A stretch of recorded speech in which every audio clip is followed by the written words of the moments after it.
প্রিয় বন্ধুরা, আজকে ঈদের মাংস রান্না করা হচ্ছে। আপনাদের নিয়ে তো খেতে পারবো না, তাই আপনাদের সঙ্গে ভিডিও শেয়ার করছি। এদিকে মাংস একলা খাওয়ার জন্য মাংস, এদিকে মশলা তৈরি হচ্ছে। হলুদ দিয়ে দিব, কারি মশলা দিয়ে দিব, নেড়ে চেড়ে দিব। মাংসতেও অনেক চর্বি আছে, আমার আবার চর্বি পছন্দ। এই মশলা তৈরি হয়ে গেছে, মাংস ঢেলে দিব।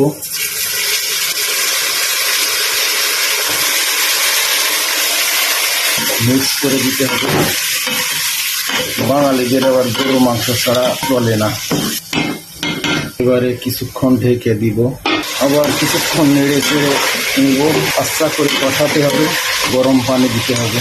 আপনারা চাইলে ঠান্ডা পানি দিতে পারেন। একটু গরম পানি দিয়ে দিব, নিচে যাতে না লেগে যায়।